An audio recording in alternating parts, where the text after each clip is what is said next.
Hello, good evening, good morning, good afternoon, whatever time of day it is where you are.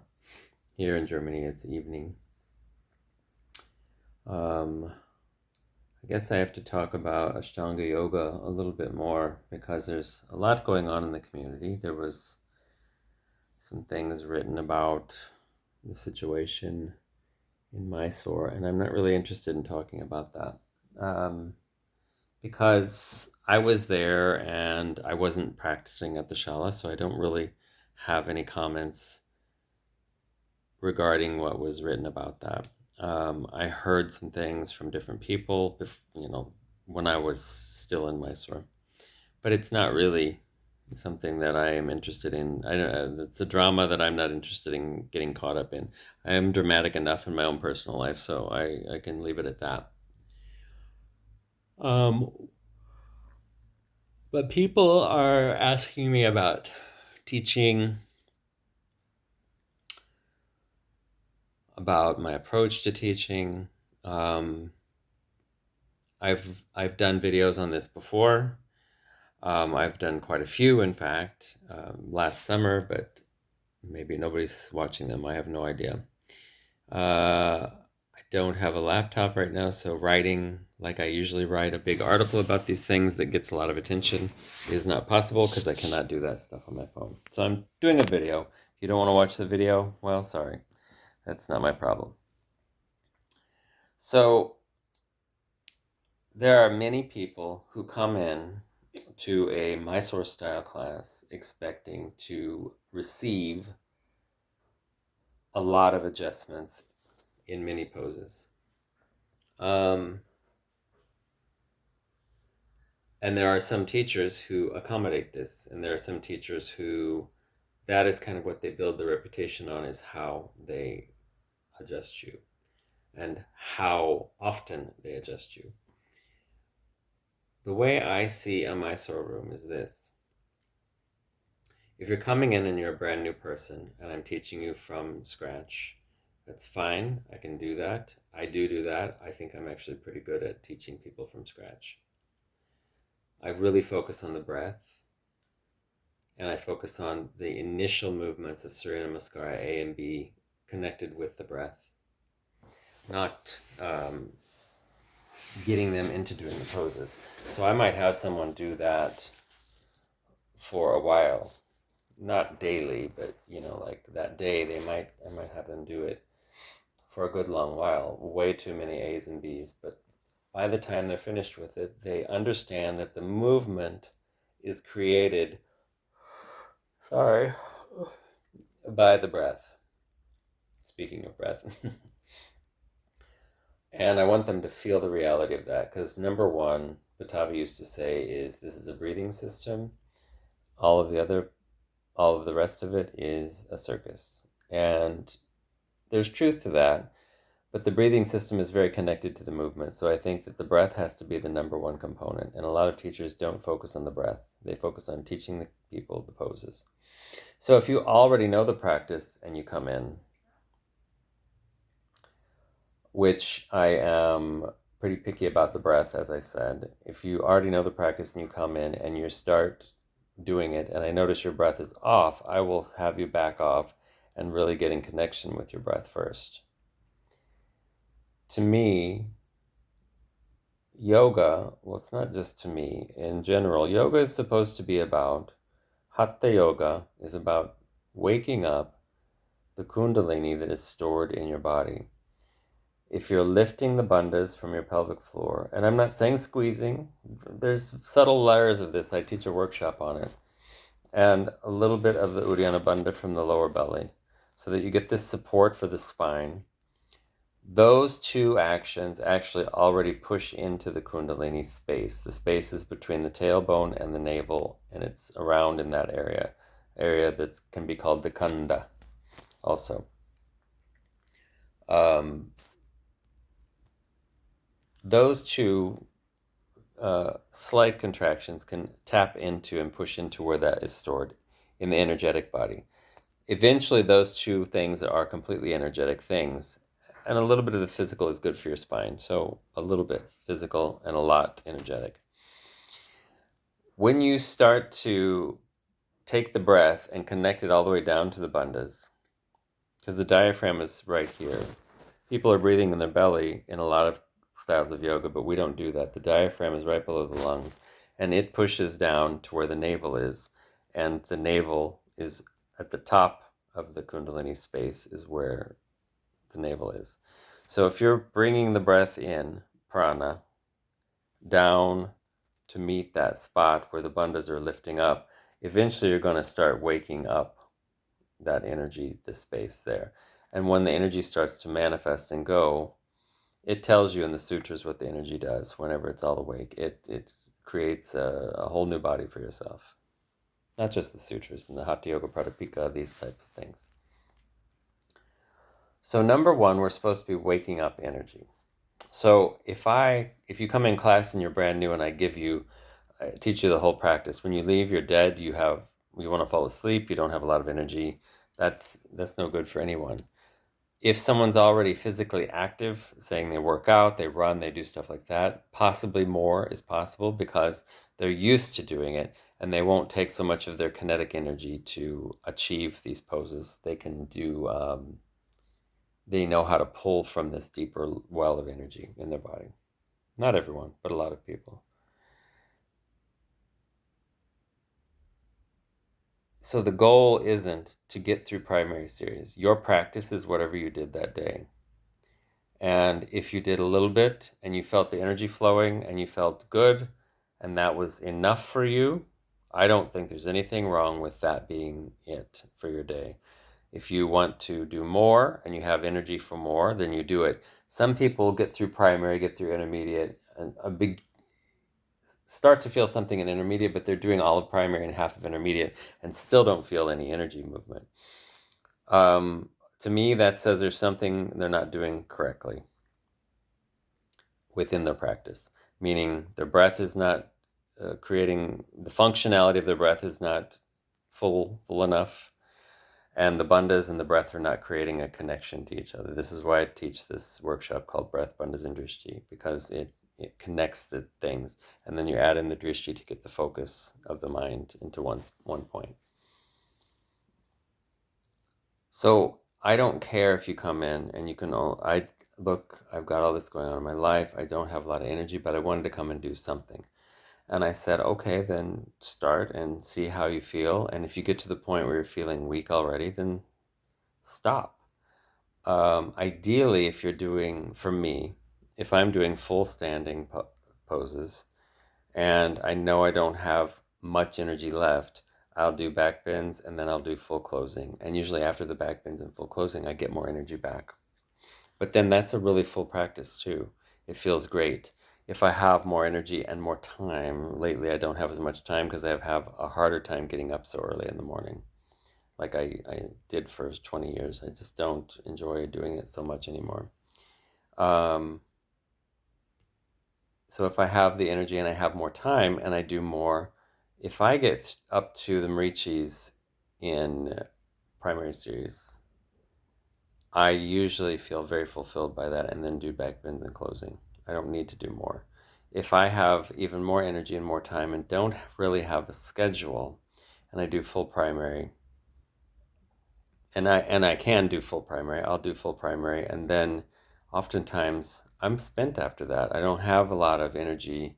But then for a couple hours, then later in the day, I have more energy again, and it's kind of like it stoked it up and it got to the, but it takes less physical activity for me to get my energy going these days. And I attribute that to the fact that I'm doing so much of this work in my tantric studies with mantra and with prana, Shakti, bringing Shakti into my body. I have more of a storage unit full of Shakti now. So I already have a lot of energy. The problem is doing less asana. I get pains, and I'm good when I do my practice. When I don't do the practice or when I do less, oftentimes that's when I have pain in my back, in my bones, not in my muscles so much, but in my bones, in my joints, because my joints and my bones are used to a lot more than I'm doing these days. Yes, I'm doing a lot less practice these days. I practice every day. I just don't practice a full series all the time. And I'm okay with that. But now I'm starting to get to the point where I'm ready to kick it more into full gear and do more of a fuller, lengthier practice again, because it does help me when I'm teaching. When I'm teaching, I need that strength and that energy flow from it. So that's just a little taste of how I approach teaching. Um, I know a lot of people want you to get the poses and want to teach you techniques how to do the poses and want to teach you how to do handstands between things, want to teach you how to, float forward into this thing. And there's nothing wrong with all that if you're interested in all that. If you're interested in all that, I might not be your teacher though, because what I say is if you tap into the energy of the practice, all of those things can and will happen on their own. It's not something you need to work on. But a lot of people who are very physically oriented enjoy doing those things and want more of those things. I'm not going to teach them to you, and I might not even let you do them in the practice because I don't want everyone wanting to do handstands every third pose or something like this, because handstands are technically not in any series until the fifth series. They are can be part of the TikToks if you learn TikToks a certain way. And I know Sharat and Patabi used to teach the TikToks to people in very different ways. But oftentimes, after you've done three of the down dog to back bend to down dog to back bend, three of those, then you typically will do a handstand, move into Vrishchikasana, which is scorpion, where your feet touch your head, and drop over, and then you do that three times, and then you do, anyway. But it can be different where he did have some people hold handstands longer, and different people had different requirements and different people in their body, so different people got different practices. But technically, there are no handstands in primary series, which everyone wants to do and thinks they're supposed to do. I know in the old days, Patabi would let people do handstands in certain parts of the practice because they needed to build strength. But then other people he wouldn't let do that. So it was always a very individual thing. But I don't like when people think there has to be handstands all the time because it's just not true. You can go take a handstand class. Ido Portal teaches them online, teaches them in person here in Europe, and he's pretty good at it. I know people who've trained with him and who are amazing at it, and they love it, and they teach those things. So maybe that's the kind of class you want to go to, not an Ashtanga class. So if you have a teacher that's teaching you those things, that's great. Stick with it if that's what you like. If you want to do that, then probably I'm not your teacher, and that's okay for me. I'm not worried about, I don't need to be everybody's teacher. I like having dedicated people who practice very often, who go through it, who have really great breath, who don't mind if this day they don't have a lot of energy and they do a shorter practice, aren't disturbed and judging themselves in their mind for doing a shorter practice and saying what a bad person they are because they're not doing it right. There is no right. There's a sequence. Whatever of the sequence you can do that day is great. There are people like this Mark Tony who has Togni, Togni, who has a fourth series video of himself that's been on the internet for quite a few years, um, who requires to keep doing more practice, and it balances out his Zen practice and makes his Zen practice deeper. That's a different thing if you're getting that, but he's also not trying to be fancy. He's just entering the poses and doing them the way that they are taught in the sequence in the practice, the way it was taught to almost everyone in general. And he is happy with that.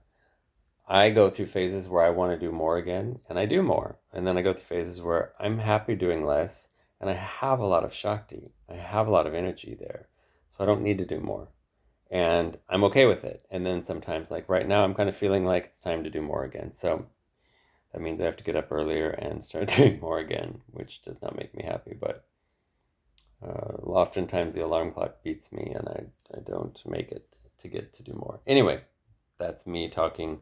That's my inner saboteur and my discussion that has with me at 4 a.m. when I'm trying to get up and I don't want to get up and blah, blah, blah, blah, blah. So, how you approach your practice is your business. I'm not asking you to believe the way I do it. I believe the way I do it is the way it's supposed to be done because that's how I was taught and because that's what works for me. I used to want more, and I would get more and get more. And when Sharat and I had a discussion, he was telling me he wants me doing my second and third series practice again. This is in 2018, um, because then he can teach me more and I can help more people. I said, I just don't know that I have the gumption to keep doing it. At the time, I was having a hard time with my dropbacks. And right now, I have kind of basically lost my dropbacks and haven't really worked on them. And as I get to do more in these upcoming days, that's when the dropbacks start coming back in, and then I can end up doing them again. I go away from it and I come back to it. It's kind of like it goes in waves, and I'm okay with that. It doesn't bother me. I'm getting older, and older is not an excuse to do less, but as I've gotten older, I realize I don't love all the physical exercise side of the practice or of any practice. I like to kind of chill out and relax. And then I go through a phase where I want to do more again. And so I realize, oh, maybe it's okay, it's fine, and then my body gets feeling good and stronger again. And, whatever. I'm not going to judge myself. I'm going to enjoy life and I'm going to enjoy my practice. And if when I'm not enjoying it, I'm going to do less. I enjoy my sadhana, which is my puja, my mantras, and these things much more. And I want to leave the time for them to get completely done at this point in my life until I get to a point where I don't have to do so much of that, which I'm close to. I do less of it than I used to, and I'm doing more of it than I was doing last year because I was kind of riding the easy wave. So I'm getting my stuff. Are you getting your stuff? And is your practice fulfilling you? Do you call your asana practice a sadhana? To me, a sadhana is when you feel the spirit moving while you're doing it. I sometimes have that in my asana practice, but I always have that in my puja, my mantra, and my Hindu deity oriented practices. But I used to always get it in my asana practice, and now I get it less because I'm getting fulfilled in other ways. You have to find what fulfills you, what makes you happy, what works for you. If having a physical exercise that's strong, that connects you to spirit, so it becomes a sadhana, is something that you're interested in, then maybe I am your teacher because that is what is important to me. That's what makes sense to me. So get in touch and let's talk about it. Okay? Ciao.